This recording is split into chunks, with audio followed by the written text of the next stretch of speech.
Welcome to today's Power of Knowing webinar, which is the final in a three-part series on aging well at home. Power of Knowing Financial Security, Protecting Your Future. Understanding comes from knowing.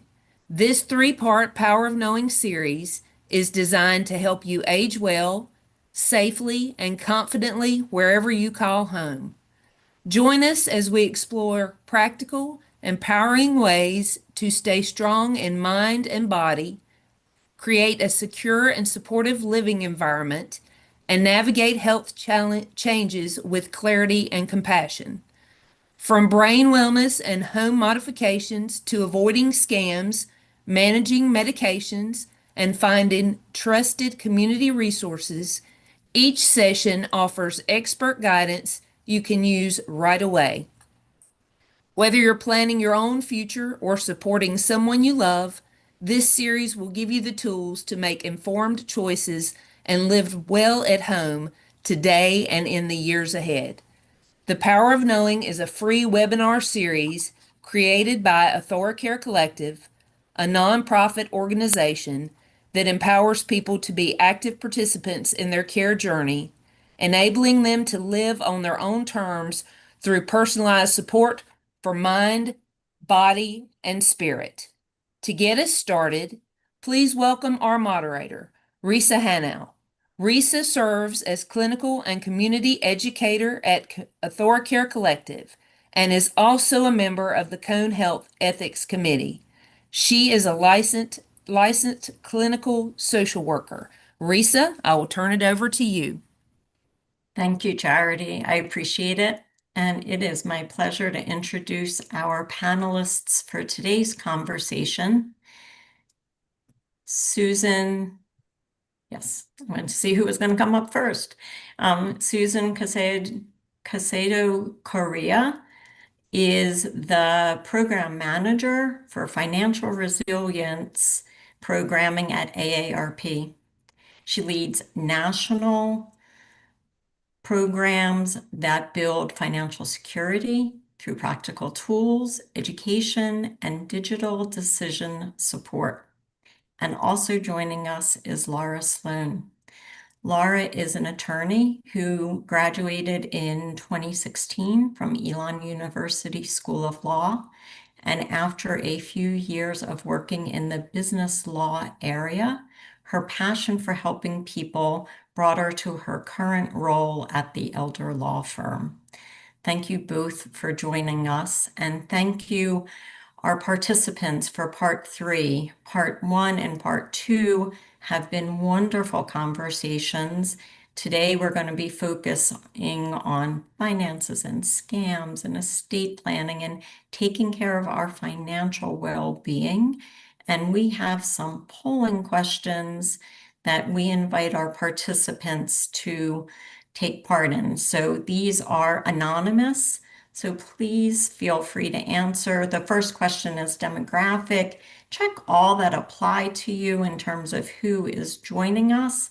The next question, so according to the Federal Trade Commission, how much money was reported as having been lost to scams? And that was back in 2023. And again, just what was reported.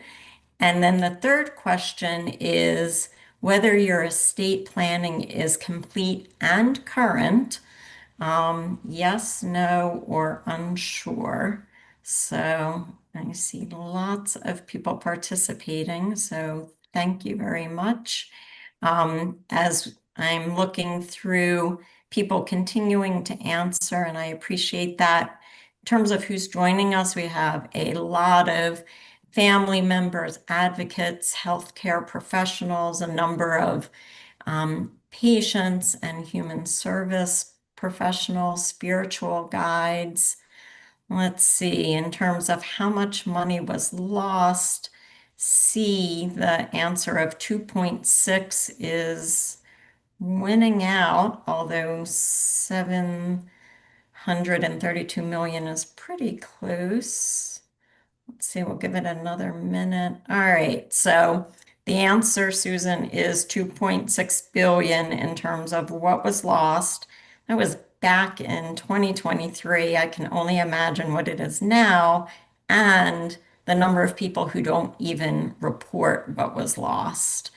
Um, and then in terms of estate planning, we have a pretty strong component of people, over 50%, saying that they are complete and current, and a good percent that say no, and a couple of unsure. So we'll try to make sure everyone has a good understanding as we have our conversation. Thank you, everyone, for participating. And again, as we get started, feel free to make use of the Q&A box on the Zoom screen, and we'll try to answer as many questions as we can during the time that we have together. Also know there'll be an email sent tomorrow, and not only will it have access to the recording, but we have tons of resources that Susan and Laura have provided, and links to those resources are included. So know that you'll be receiving that.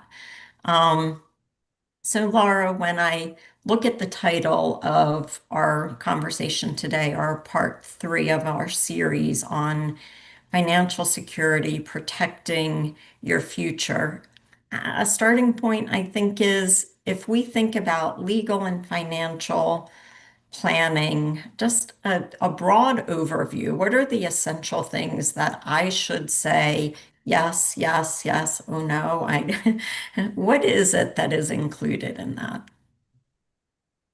Thank you, and thank you for having me. Pleasure to be here, and looking forward to all the great questions. A starting point is really, what is estate planning? Estate planning is really just the process of making arrangements for your decisions, during your lifetime, and also for decision making after you pass away. And that typically involves, things like documents like powers of attorneys, wills, sometimes trusts. It involves, taking care of beneficiary designations on your bank accounts, life insurance policies, all those types of things, and really just having the proper people in place to help you manage things if you are incapacitated while you're living, and then also someone named to help manage things after you do pass away. So it's quite a bit to do and a lot to organize sometimes, but those are kind of the basic things that you should be thinking about. And if I did that, one of the questions, part of the poll was current. So what does current mean? Like how often is this one and done? When is it that I say, oh, I need to look at that, figure out where it is, share it with who? Um, Yeah, as far as, when you should be doing planning, it's kind of something that you should always check in on. Our rule of thumb is typically every 3 years or 3 to 5 years. And certainly if you have changes in your health situation, medical issues that come up, changes in your family situation, if a loved one passes away or you get remarried, maybe have a new baby, something like that. Certainly if you have a change in, acquiring something new, maybe you buy a new house or you start a business, it's just a good idea to kind of check in on your planning at those times and make sure that nothing needs to change and everything is still working the way that you want it to.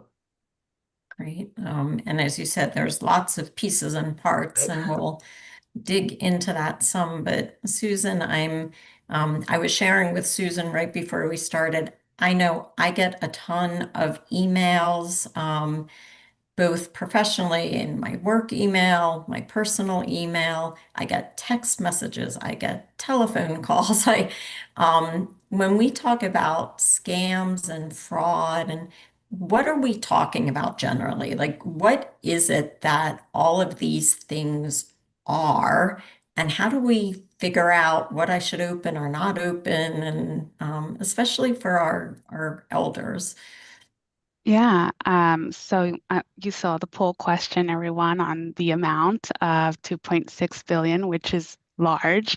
That was 2023, but in 2024, it was 12.5 billion reported by the Federal Trade Commission, and the FBI in 2024 reported 16.6 billion in cybercrime alone. So definitely it has been increasing.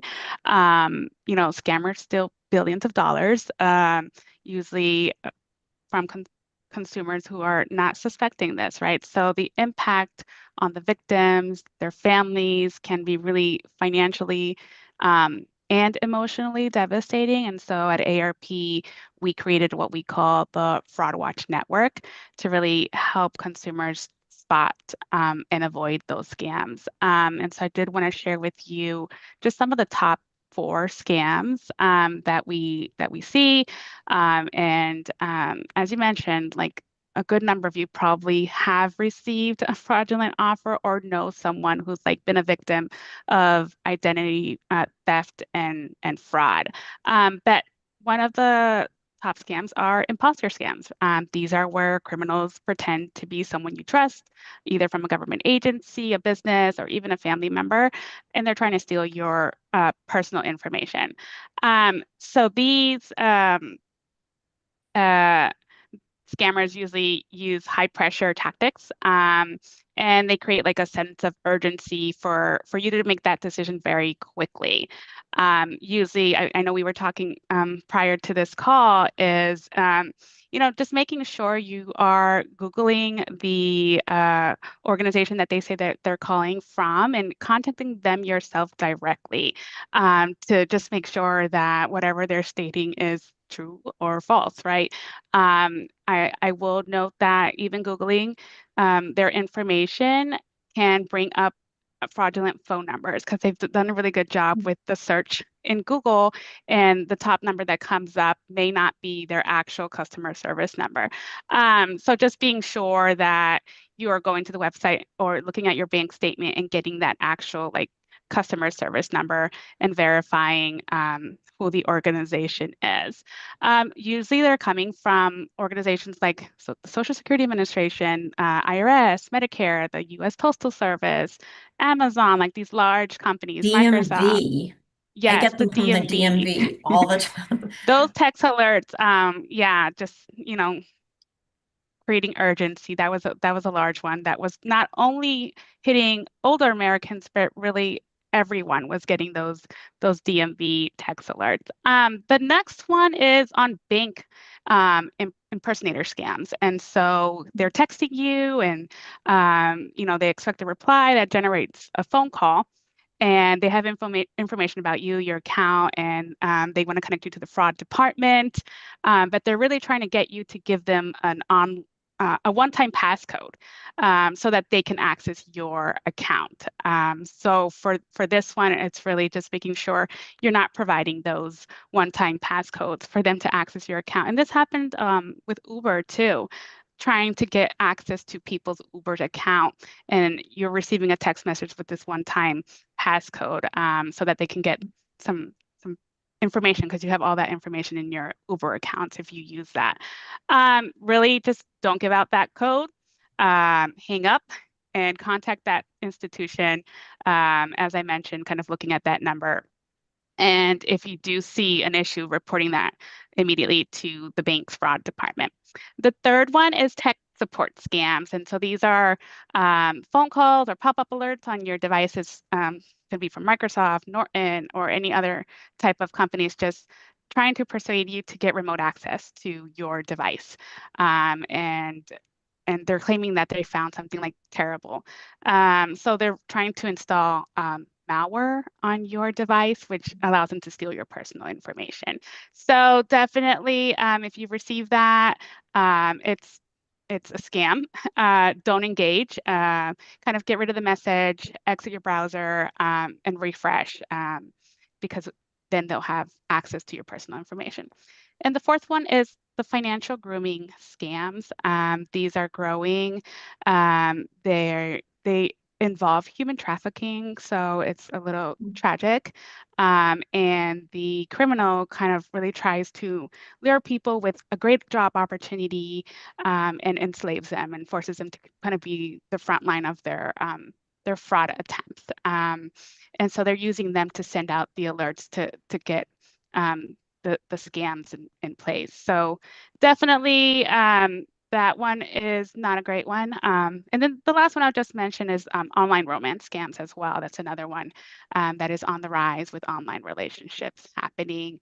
And if you do feel like you're in this type of scam, really there's a way to search someone's photo in Google and see if you're seeing that photo in other places as a red flag, kind of looking at how they're being flirtatious and overly kind of complimenting you.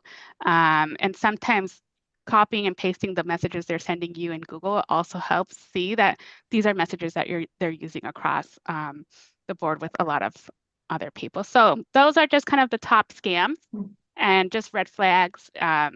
You know, is there's claims to be from the US for these romance scams, but they're really working overseas or in the military. And they plan to visit, but it never happens. And they're asking for money because they have a financial setback. So that's how they lure you in there. So really just being careful of these messages, deleting them, not responding, researching a little bit more. You may see that these scams are common, and if you sign up for AARP's watchdog alerts, you'll get notification of what are the kind of top scams that are happening to look out for, so you don't fall a victim. It's number one, just pathetically sad that these things happen.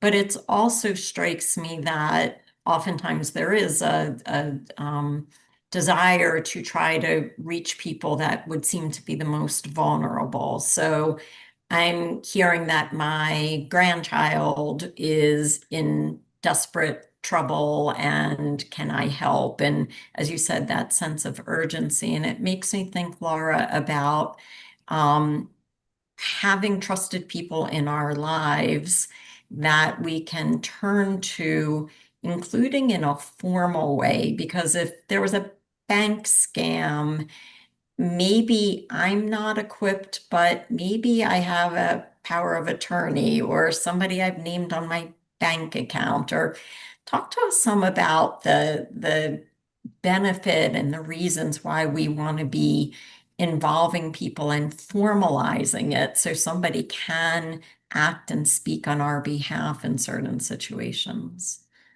Yeah, so, basically it's a very good idea and pretty much an essential thing to have, even when you turn 18, is to have, a good financial power of attorney document. And that's something that should also be reviewed just like other estate planning documents from time to time, just to make sure that it's still complying with what the current law says, that type of thing. But it's just important to have the actual document, the financial power of attorney. It's usually a durable general power of attorney is another name that it's commonly goes by, and that's for financial decision making. And it's something that basically you're naming an individual, an agent, to serve on your behalf, to help make financial decisions if you're not able to. Maybe you're incapacitated in some way or even traveling out of the country. You might still have capacity to make your own decisions, but you're naming someone that can step in and help make decisions if they need to. And, banks, financial institutions are certainly going to want to review that document themselves. They have their own legal departments. And so it's important to, give them a copy of that document so they can review the language, come back with any questions, and you can talk with your attorney or whoever has prepared that for you. But to make sure that the financial institution is okay with it as well.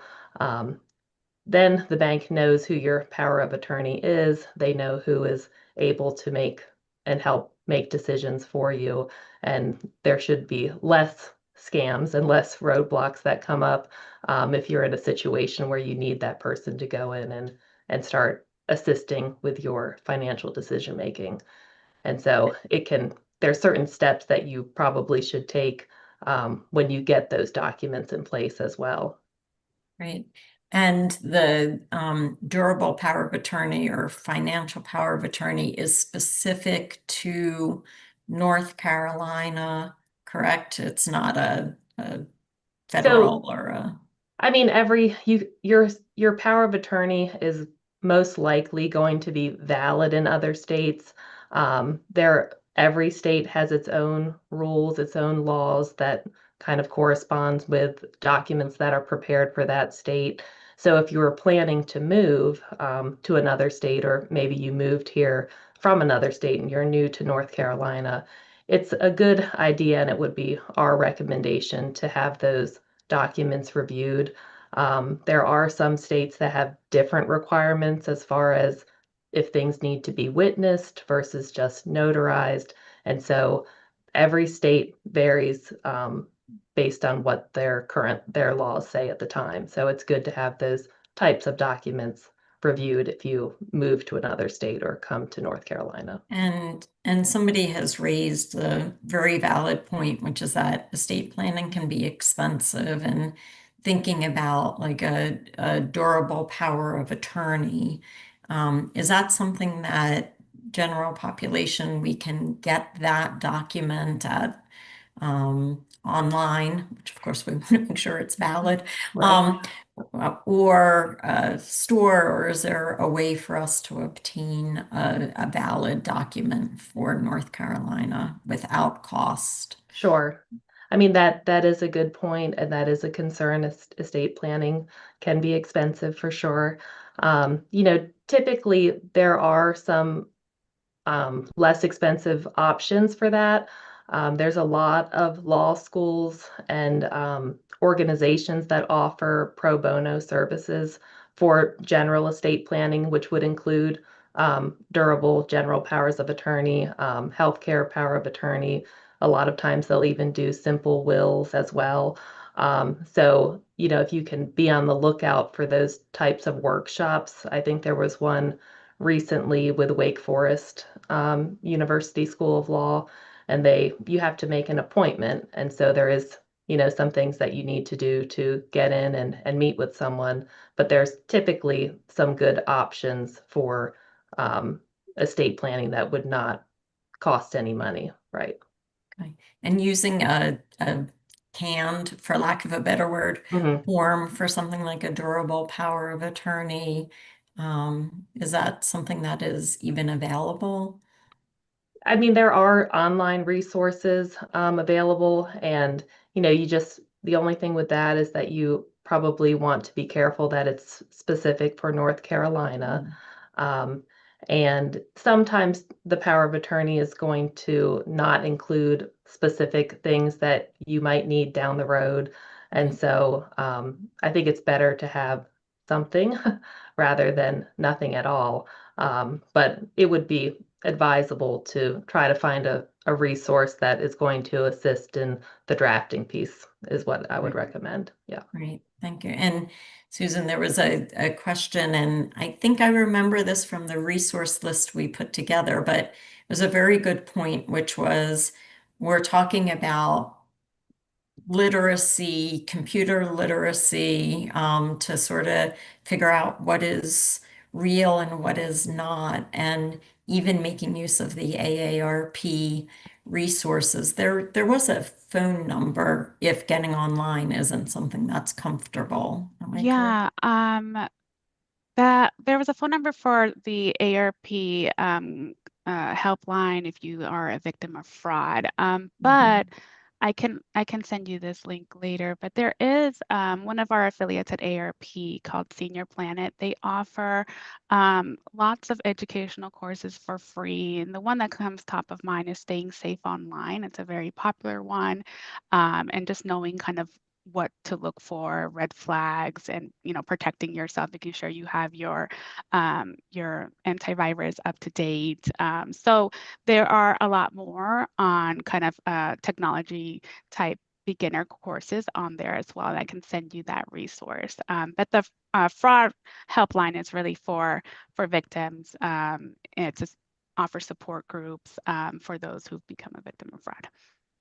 I would imagine that it's not only difficult to try to protect ourselves, but if we are caught up, there's probably shame and embarrassment coupled with the financial loss. For sure. Definitely a lot of shame, which is why the actual figures is not the accurate amount, because people don't come forward and report because of the shame. But there is a lot of financial loss, and most of the time, it's really difficult to get that back, just depending on the amount and the type of fraud. If they're working like with their credit card company, the length for those type of returns and depending on the amount can be, a few days.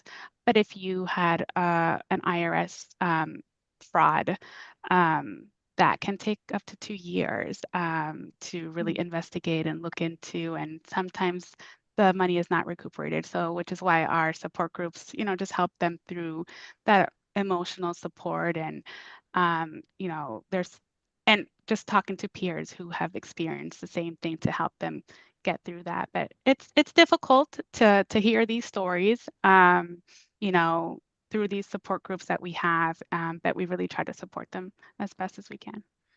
Yeah, thank you. I'm thinking, Laura, about, this makes me think of the difficulty people have even in doing estate planning because it takes conversation, right? We have to share our thoughts, we have to share our wants, and sometimes that is not comfortable for us. And what are some, I don't know, starting points? Or you said, when we turn 18, I could say that about, estate planning. I know definitely advance directives for health care, but how do we even get started? Because I think so many people wait and then we miss an opportunity because something happens. Right. I mean, I think there's a lot of excellent resources as far as, educating yourself on what estate planning is and when to, start doing your planning.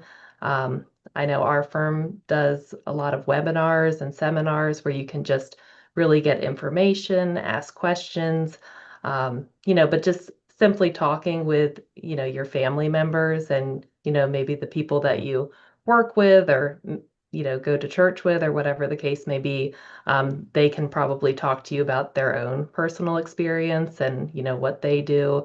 And estate planning is unique to every person, and so what works for one person isn't necessarily the right plan for you. So you really just have to kind of take the first step and have the conversation, and find out, what works for you and get your questions answered, because it really comes down to, what is your goal and what are you looking to do?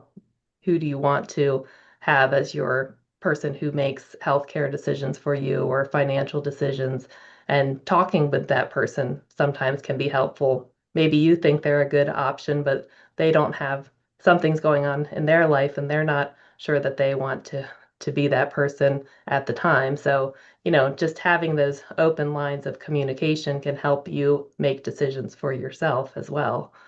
Um, Yeah. And I'll add to that a little bit. Just, yeah, we kind of focus on some of our education on life shocks, and death of a loved one is one of them where this topic of estate planning comes up a lot, because it's not until an event happens when you start thinking about, okay, now we need to get some of these things in place for myself and for the future, if they weren't in order for their loved one. So we do have some educational resources, which I can also share with you, that we did last year, a national webinar on estate planning and some actions you can take if budget is a concern. As Laura mentioned, there's ways that you can make sure that your bank account is set up in a way to support any actions, that your beneficiaries are updated, until you can get your documents. Really, there are some actions you can take to support you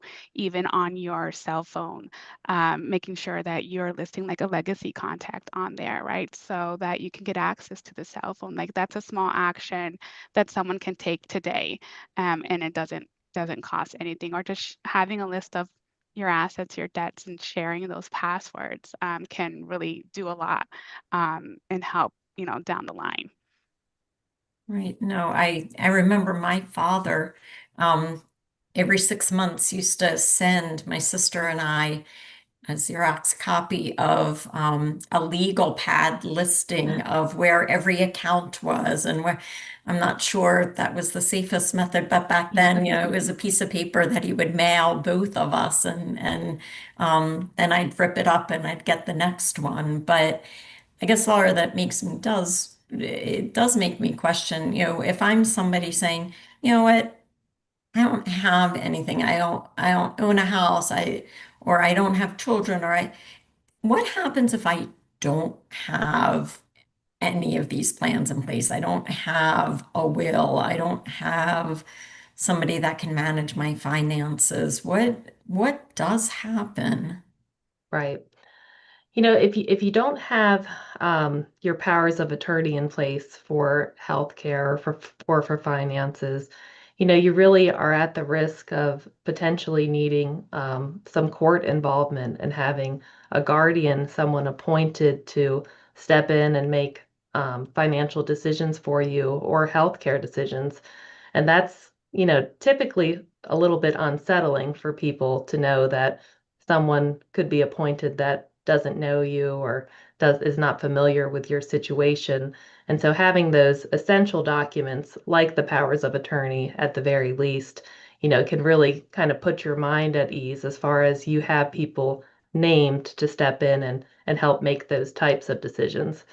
As far as, other types of assets, if you don't own a house or have other type of property, it's still good to have your will because you're still naming someone to direct, what happens to your financial assets when you pass away. That's really what your will does. And you're also identifying the people that you'd like to receive your assets at the time that you pass. And if you don't do that, you run the risk of, having North Carolina law really let you know who is going to be inheriting things just underneath what the statute says. And so, sometimes you're not thinking about, maybe you don't know what the statute says or what happens in a particular situation, but the will is going to make your wishes clear and provide clarity to the people that are going to handle your affairs as well. So it's really doubly beneficial. And so really the estate planning, I mean, obviously the will is for after the time that the person dies, but there's so much more to estate planning. I mean, I think about people who have an adult child that might need care. I think about assistance with, yes, medical decisions and who I would want to do that. Um, who could, get on the phone with different banks or Social Security and say, I am this person, and the importance of that. But yet, I imagine many of us don't do it until a crisis hits. Yeah, I mean, sometimes people wait until there's a crisis. And, if you're in a situation where you don't have any documents in place, you don't have a power of attorney, and, you're in a car accident, something happens, and you don't have those people named, I mean, you're really putting yourself in a bad situation. Because even if you're married, a lot of times if you have an account just in your name, and it's not in your spouse's name, they're not going to have any ability to manage those assets on your behalf without a power of attorney. And that's a common misconception. Um, a lot of times with healthcare decisions, they will go to the next of kin, that type of thing. So that does happen. But for financial decision making, you really need to have those documents in place to be able to coordinate those types of things. And so, and sometimes people will wait until they have, a healthcare concern or something like that. And as far as protecting assets down the road, some of those types Mm. of things need to happen in advance. And so Right, because if we think about long-term care, that can be very, very expensive. Being able to work on an estate plan sooner rather than later may make our assets work for us in the best way, and maybe exactly. protect them for our heirs or whoever we would want to inherit. Right. And just on the healthcare, having worked in this environment, knowing that next of kin might be asked to make decisions, they don't necessarily know what my heart or my wishes are, Right. or if there's a number of family members, not everybody works well together. So naming somebody also gives that protection and can really prevent some family discord. Yes, that's true. And there is a statutory healthcare power of attorney form that people can go online and print that off and have that signed and notarized. And it's always a good idea with healthcare documents, especially to provide those to your physician. I think there's quite a few, I said most, but there's quite a few healthcare systems Mhm. in the area that have like an online portal where you can upload your current documents. So even if you update things, it's a good idea to, upload those most recent documents or provide them to your general practitioner so they have a record of who your healthcare power of attorney is. Do you have a living will? Um, Even the HIPAA authorizations, that's something that the doctor typically is going to ask you to fill out every time you come or just verify those types of things. But it's a good idea to keep your um, physicians informed as well. Great. So Susan, I'm thinking about some of the fraud that is going on, and I imagine in that financial healthcare aging space, there must be a lot that is targeted. What are some things that, as was pointed out, not every senior is very savvy when it comes to internet or computer, not Yeah. even a senior, anybody could be lacking a lot of experience. What are some of the things that you see that maybe when I see it, I just want to delete it or I want to, Yeah, for sure. Some of one of the things to look for is payment methods. So one of the best ways that you can protect yourself is really understanding how they are asking for money. So they might be asking for a bank transfer. Um, they might be requesting for you to put money on a gift card. They love gift cards, right? Because those can be yeah. purchased in most stores. I remember my aunt calling me and saying, my utility is going to be shut off and I'm going to the grocery store and I need to get a gift card. And, my cousin was telling her, like, the utilities are not even in your name or anything. It's like, don't worry about that. That's a scam, hang up. But the urgency, that the utilities were going to get cut off if she didn't send that gift card payment. There's also a lot of cryptocurrency ATM scams right now. And if you look, if you search like, where's my nearest cryptocurrency, you might not use them often, but there are quite a lot out there. What So is cryptocurrency? yeah, so these are like digital assets, and there are ATMs everywhere. And so they're kind of like the gift card, so it's just a popular payment method for for criminals. And so they'll ask you to go out to the ATM and make a deposit and into these cryptocurrency ATMs. And they're very conveniently located. And so they're like these little kiosks that are placed everywhere. Um, there's also the peer-to-peer. So there's the Zelle, the Venmo, the Cash Apps. And so just looking at kind of how they're asking for those payments, those are some red flags.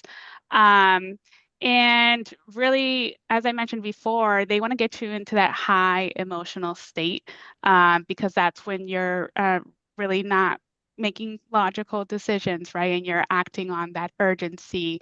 And it's those the scam you mentioned about the grandchild calling like at 3 a.m. It's like you want to help immediately, right? They're hitting you somewhere where it's close to your heart there. So those, the elements, as I mentioned, is kind of that unexpected contact out of nowhere, that high emotional reaction, and that urgency are really some of the elements to look for when they're trying to scam you. And we put a response in place that kind of like that stop, drop, and roll, that Yeah. we all for fires. We call it pause, reflect, and protect. So really just disengaging from the text, the call, the email, and just reflecting and hitting that pause button, and reviewing kind of what they're asking of you, and removing yourself from that conversation, really. So, but how do I know, right? Like, what if, I live alone, I manage my finances, I do some things online, and somebody calls and tells me I missed my payment, and like, how can what do I do? I want to hang up and call Duke Power directly. How do I make sure? Because I don't want my power turned off, or I don't want, something. I think I find myself deleting things all the time, and then I'm like, I wonder if I Yeah. should have. Right. As I mentioned before, kind of like just hanging up or, disengaging there and calling the business or, government agency directly. And the IRS is never going to call you. And so that's already an immediate red flag. Like they're never going to call you. But you're reflecting, like, does this look like a scam? Are they asking you to do something like you wouldn't normally do? Like get those gift cards or send that crypto. Like that's not something you normally would do. And really, can you verify that information? And so really just making sure that you're taking that pause and you're researching it yourself and not taking that immediate action.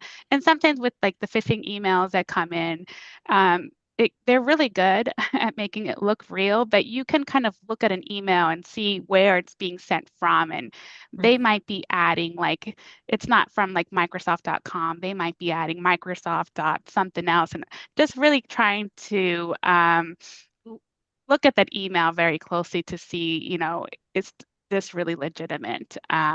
So there's just a few things we can look at. We do offer lots of resources to really help you detect kind of some of these things as well. But really just pausing and asking yourself some questions and, those red flags. Yeah, I know. I think the more it happens, the more I think everything is It could be is a a scam. scam or a fraud or Yeah, um for and that sure. makes maybe, I don't know, we go in one direction more than the other.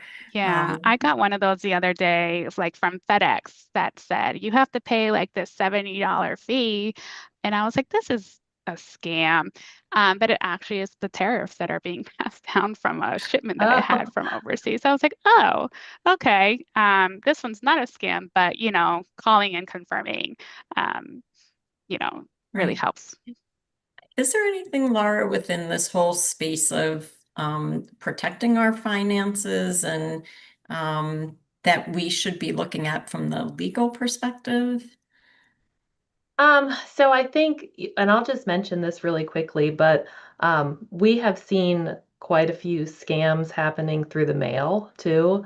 So it's not just email or text or phone calls, but when we record property deeds, I've had several clients come in with a letter that they've received saying, they have some additional fee or something that needs to be paid, and the company is like in another state in like California or somewhere else. And it's always good to, like Susan said, just go directly to the source and find out, is this a valid request or not? Because oftentimes it isn't, and you don't want to be sending information, sending account information somewhere, or paying for something that is unnecessary. And so they really are coming up with some really good ways to try to get money and information. So What about like identity fraud? Or I know somebody who was selling some land, and there was a paper trail saying that somebody else had already purchased it. I mean, just yeah, I mean they really they're becoming quite savvy as far as that goes. And so, you do need to probably, I mean, and this isn't really from a legal perspective as much as just, there are things that you can do to be checking on your accounts, like a free credit reporting service or something like that, where you can just be checking to make sure that no one is opening accounts in your name. Um, I know in North Carolina, you can look at your property deeds online. Most of the Register of Deeds websites are online, and you can check on those types of things. Or if you have a financial advisor or someone that you work with, let them know what your concerns are, and they can help you check on those types of things. I don't know that there's a way to prevent people from scamming and doing that, but you have to be more vigilant as far as your checking up on your own accounts and that type of thing. and So, Yeah. I do wonder if when somebody particularly when someone dies, whether that sets off some triggers for some particular scams, or if families are put in a position of being contacted, particularly because of a death notice or right. something that becomes public. Yeah, and I think one of the things that you can do is to make sure that, part of what we do when we're doing an estate administration or something like that is, letting them know to check the credit report, certainly closing down certain types of accounts, like canceling subscriptions. If you can kind of document a list or have a running list of, these are the things that I'm subscribed to and need to be canceled should anything happen. Health insurance, letting the DMV know, just kind of sending out the proper notices to let people know that your loved one has passed away and that their their account should be terminated, basically. Yeah. And Susan, I would imagine that's a space that you see a lot of questions or information coming Yeah, through. we do. And we created some resources around kind of the actions that you should take immediately after someone passes. And, some of those are what Laura mentioned, but also kind of like securing the home, making sure that you're still visiting the home, and um, so that they know that someone's paying attention to those things, that you're picking up the mail and not letting that overflow. So yeah, there's definitely a lot of um, things that you need to do to provide notice. And the annualcreditreport.com website is a great way to get weekly reports, just regularly checking your credit report, making sure that there's no accounts open in your name. But you can also put a alert there, where if anyone does try to open an account in your name, they have to verify that it's you doing it before they do it. So yeah, there's a few ways, and then there's protective actions that you can take just overall, and making sure that you have those better passwords. This is where that Staying Safe Online course does kind of go through kind of things that you can do to protect yourself, creating like there's some password apps out there that help create like these difficult passwords, and you store Mhm. everything in one place, doing the multi-factor authentication. And if you are a victim of fraud, just freezing your credit is a good thing to do. I just have to imagine this has to be so overwhelming for someone who is not familiar in living in this space. I mean, it's overwhelming for me, and I do this all the time with paying bills and emails and work. And I'm just thinking of the vulnerability of people who, don't do this every day. Oh, for Um, sure. And Yeah. just don't know what to do, which is why we have that support group to help them through those steps and, protecting themselves for yeah. sure. And I'm thinking also, Laura, it is such a tender time when somebody either gets a diagnosis that is devastating and trying to make plans after that, the sort of being in a rush. And I know we can say we should all do this at 18. I think every 18-year-old should have a healthcare power of attorney and living will. But what do you see? I mean, is it really somebody starting a family, or what are some of the most common, I guess, motivators? Right. And how can we sort of seize upon certain life events to encourage this? Yeah, I think, many times it's just a personal experience that they've gone through. Maybe they had to help administer a loved one's estate and they saw how complicated it was and how difficult or how long it took. And that will prompt them to check in on either starting their planning or updating their planning to make sure that they don't go through the same difficulties. Um, a lot of times it's just a change in life circumstances, whether that's, coming up on retirement age, you want to make sure that, you've got a plan in place that works well for your situation, that you have enough funds and the correct documents in place to protect your assets if you want to. Certainly, if you a lot of times people will come in if they are going to get remarried, or maybe someone in their family or in their planning documents had a name change or something like that. Um, Divorce situation, having a new child or a new grandchild, maybe they want to make sure that the plan is how they want it to be. And sometimes things don't have to change and it's perfectly fine, but just having that conversation. But oftentimes it is a life event or just a personal experience that prompts people to want to check in on their planning or start their planning. I've heard a lot of stories of people, dealing with someone's probate estate or, being a beneficiary of someone's estate and how long it took, or, something in the family that didn't go well. It's a lot of times an unpleasant experience that prompts people to come forward and want to check in on things. Yeah. So what if I'm at the place where I realize that um, and no planning was done, and now the person has dementia or is not able to make their own decisions? Is there anything that we can still do at that point, or I what? mean, yeah, if they don't have powers of attorney in place and they're not able to sign documents at that time, we are more limited as far as what we can do if they don't have capacity. And so oftentimes there's not much we can do with assets that are in their name. If it's a married situation, if they have a spouse, sometimes there's some things that we can do if the spouse is able to still sign, but it really just kind of depends how the ownership of accounts are held and things like that.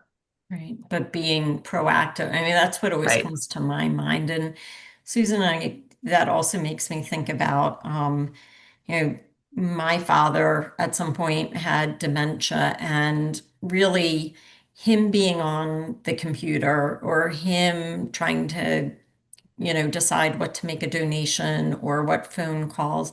Do you offer some advice in terms of how to help somebody? We want people to be independent as possible, but we also want to try to protect them. And that seems Yeah. like a hard space. Yeah, definitely, working with the caregiver is helpful as they're there, with them for long periods of time and just being able to check in. I know with my father, I'm always like cleaning up those those spam alerts and those text messages, just reviewing and making sure that I'm telling him, like, don't click on anything here if it's not from any of us, your pinned contacts, like, just don't reply, and we'll review. We do have the education, but as you mentioned, when they're on a cognitive decline, it's difficult. And so really relying on family and caregivers to kind of support them on their devices. And sometimes it ends up where they may need to be removed from accessing some apps. For example, if they're just getting scams a lot from, let's say, Facebook, or joining all these Facebook groups that are scamming them, sometimes it means removing some of these things that they can no longer access. But these are difficult decisions, right? Because they want to remain independent. And so it's definitely a family conversation. We do have kind of caregiving conversation cards that kind of just help with making some of these decisions to keeping them safe, for sure. Yeah, no, I thank both of you. A through line, I think, from our conversation is we need to have conversations. We need to really be slowing down, being thoughtful, but then also reaching out with other people to check information and do some planning. And I so appreciate our conversation. This is something that I know that probably every person on this call deals with in one way or another. And I hope that this has been helpful, but also know that the resources that we're going to send out tomorrow will be. So I want to thank you both, not only for your knowledge and your expertise, but for what you do to try to help people have the best quality of their life and be safe in the best way possible. So thank you both. Thank you. Thank you. Thank you I'm so much. grateful to be able to share this information. The more we can get out there, the more we can prepare ourselves. Right. And I want to thank everyone who participated.